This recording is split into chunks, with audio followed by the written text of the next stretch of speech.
Ahoy sailors, so I'm here at Harrington Harbor, just next to Phipps Boat Works, and there she is, SeaSprite. She's been hauled out now for, I don't know, 3 or 4 weeks. And a lot of people have asked about our refit plans for this good old boat, so I thought I'd make a quick video, take you through as much of the plan as I can describe today. So it's, I guess we're not going to hold fast right now. We're just going to go aboard and hold fast to our wallets because this is going to cost a lot of money. So as you can see, this boat is painted. I believe it's all grip and it is completely shot. The paint is completely oxidized. You know, this looks like a scrape here, but this is actually just fender residue. This would come off. And we have a couple of times over the years spent a day or two compounding, buffing out, waxing the hull. It looks good for, you know, for like 2 months, 3 months, and then it just goes back to this. So it's purely cosmetic, of course, but we are going to paint the hull. We're going to keep the same British racing green, which is going to be a shiny girl when we're done. You can see where the anchor has occasionally banged against the front of the hull, and so what we're going to do is have a custom steel strike plate built for the bow there. So that'll be nice. It'll keep the bow pristine. It'll look nice. It'll keep the anchor from poking holes in the boat. This is our fixed 3-blade prop. It's a little bit over prop for the engine, over pitched for the engine.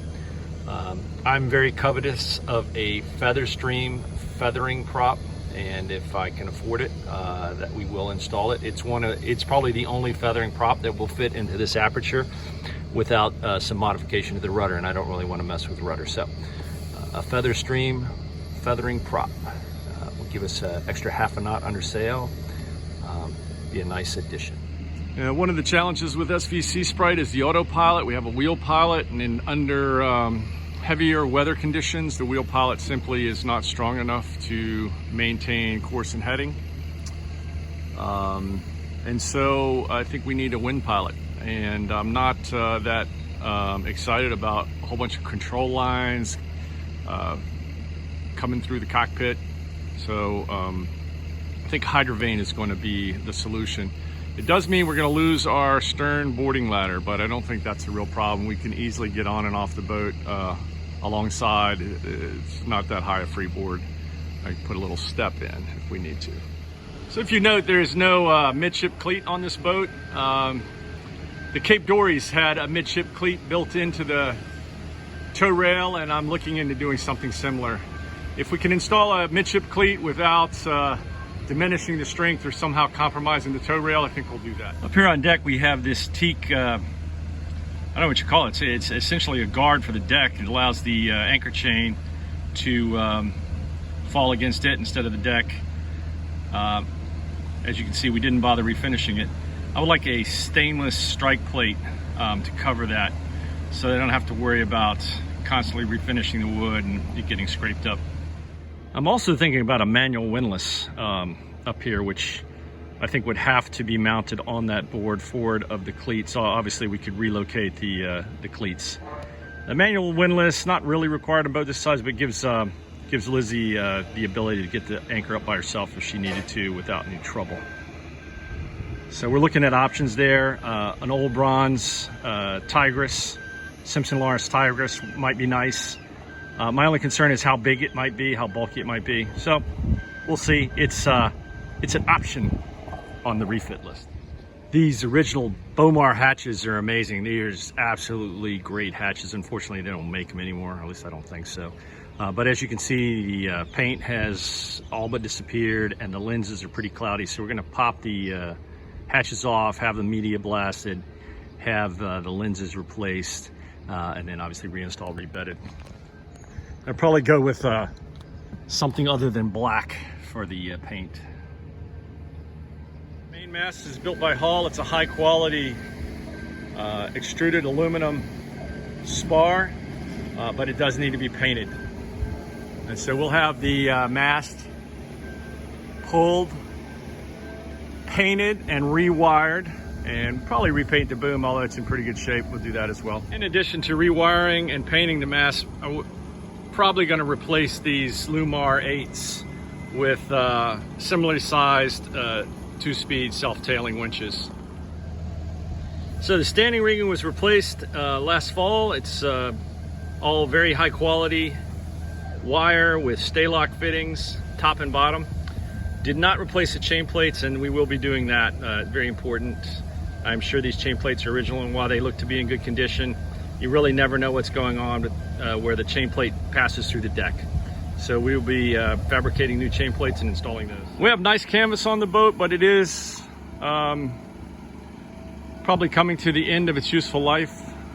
I'm sure we could squeeze another 3 to 5 years out of this canvas, and we may do that for a while, but ultimately we want to fully enclose the cockpit, so we would need some side curtains, some connectors. Similar design, really like the design, but at some point, you know, this umbrella is gonna be worn out. So when we go for the next set of canvas, it will include a full enclosure. As you can see, we had this bimini modified to hold our solar panel. We have a great solar panel. It's a SunPower 110 watt flexible solar panel that just cranks out the power. So impressed with it, and it more than meets our requirements now. But we are probably gonna install some refrigeration, which will require a little bit more in the way of our house bank and a little bit more in the way of alternative power generation.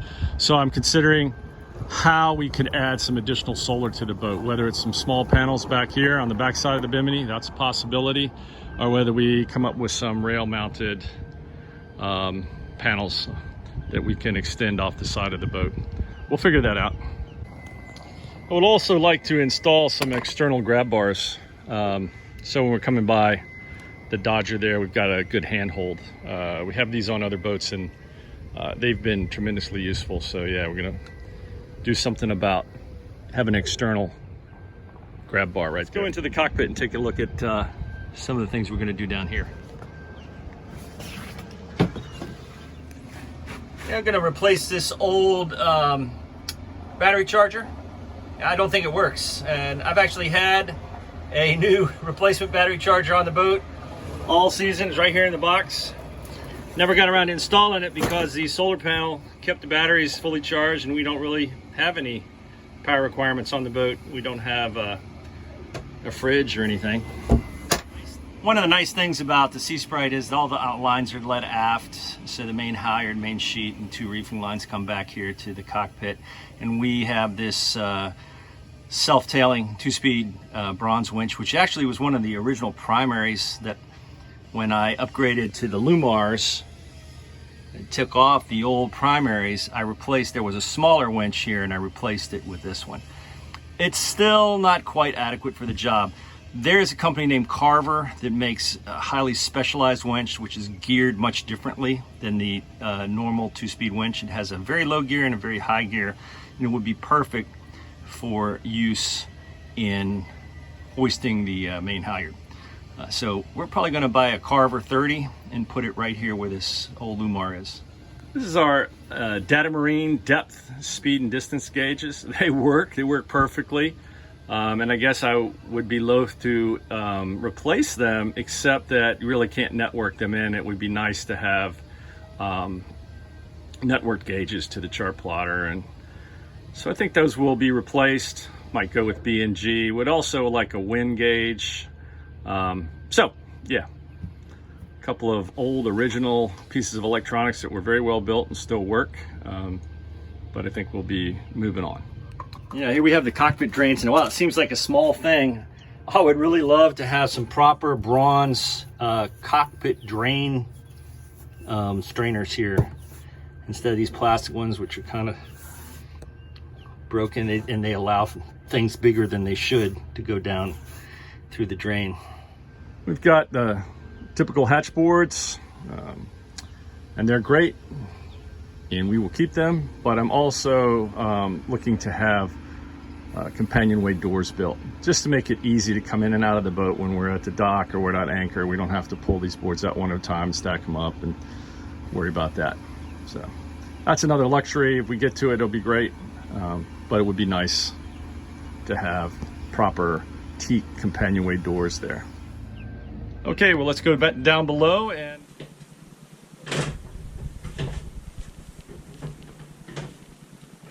All right, so here we are. 1984 SeaSprite 30, built by the CE Ryder Corporation in Bristol, Rhode Island. Really great boat, built back when they were proud of the craftsmanship and the joinery. And we want to retain as much of those beautiful artistic elements of the boat as we can. But there are some things that need to be addressed. So I'm going to take you around. Hopefully the lighting is good enough in here and you can see what I'm talking about. I'm starting in the galley. We're, I think, pretty happy with these sinks. We could probably fit a bigger double sink in, but you know, we've got this water pump that brings water out of the ice box. Currently, the ice box is just that, an ice box. And when the ice melts, we use this little hand pump to bring the water over and drains out through the sink drain. It's also quite useful in terms of preserving water, right? So we can take the melted water from the ice box and use it to clean dishes or whatever. We will be replacing this faucet and knobs. We want something with a extendable hose that we can use. So that's going to go. We have a Hilla range. Works great. 3-burner. Pretty happy with it. I think we probably could keep it. Unless there's something that just is so much better, and I haven't seen anything out there, I haven't done much research on them, but if we find something that's just so much better in terms of the ability to control the temperature and cook, like do we need a 4-burner? I don't think we need a 4-burner. What about the oven? At the end of the day, I think this one's fine. We clean it up. As long as we can continue to get parts for it, which I don't think is a problem, we'll keep this propane. I do think I'd like more robust countertops.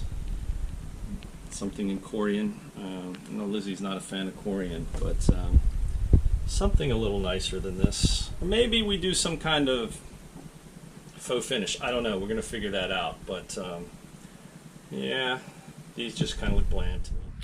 This is our ice box. You know, it's a really large ice box, and I think it'd be very easily converted to a fridge. Probably put a cold plate over here or along this side, and it gives us a lot of volume. I'm not sure how well insulated it is. It is insulated, and it seems to be reasonably thick, the insulation. But obviously it's 36 years old, that insulation. So will we investigate further and look at re-insulating it? I don't know. That's a possibility, but it seems like a trade-off. Part of me doesn't want to go down the refrigeration route because of the power requirements, but for the ease of life, comfort on board, having a fridge is preferable. There's just sometimes when you can't get ice. Okay, so here's one of the big jobs that's going to be undertaken on SeaSprite. You know, it's not the worst I've ever seen, but this boat's going to get rewired. I mean, the wiring is old. It doesn't meet current A, B, Y, C standards. I think we'll use the original panel, but it's going to be time to rewire the boat. And thankfully, there's not that much in the way of systems or electrical systems on the boat, so it shouldn't be a huge job. And we'll have a lot more confidence about everything once it's done. A small upgrade that I hope to make. This is the companionway, and it just comes out. The feet fit down there in those, I don't know what you call them, slots, groove slots, and then you got some bronze brackets where it attaches up here. And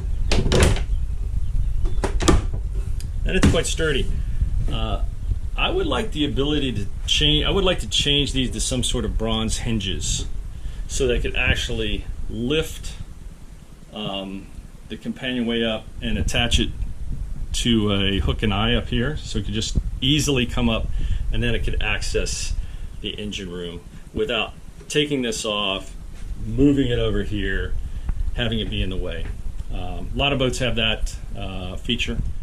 This is our original universal M18 14 horsepower 2-cylinder diesel freshwater cooled auxiliary engine. And you know what? Knock on wood, This engine runs absolutely great. But again, you know, hey, I would even consider having this engine rebuilt. It's starting to leak a little oil. I would have it rebuilt, but it just doesn't have quite enough power to move the boat when we have a little bit of current or wind chop. 14 horsepower, probably only delivers 10 to the prop.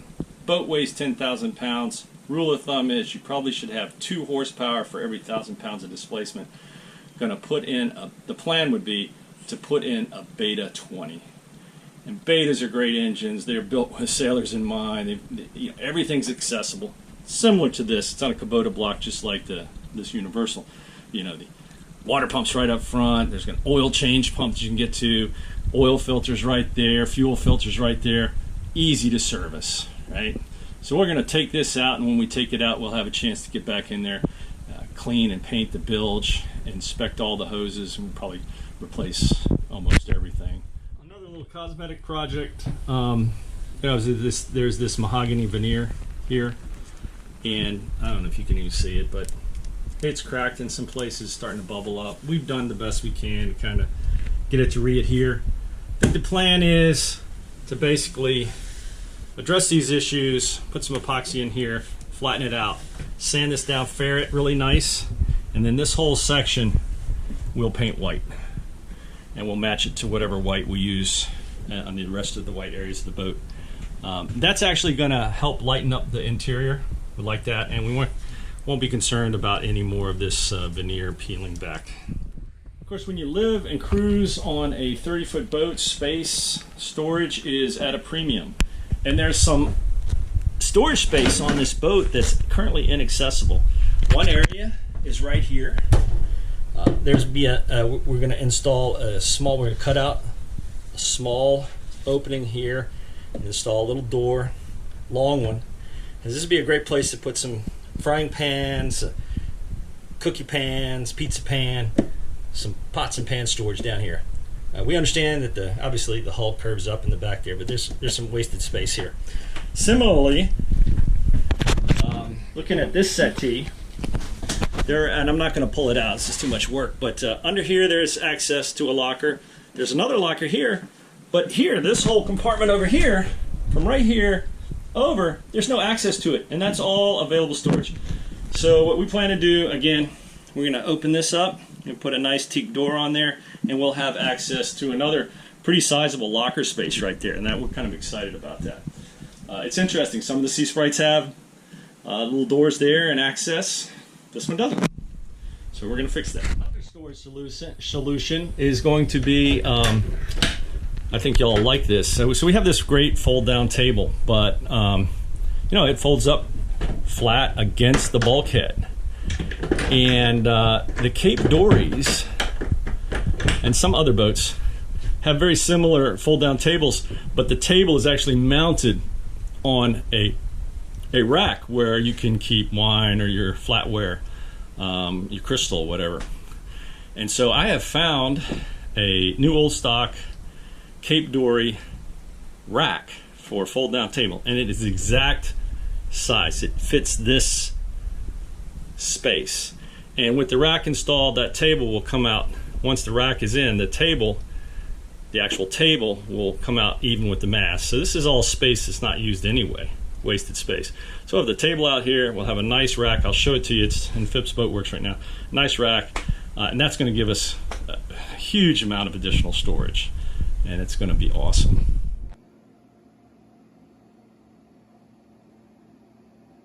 You know, we talked about pulling the mast, rewiring it.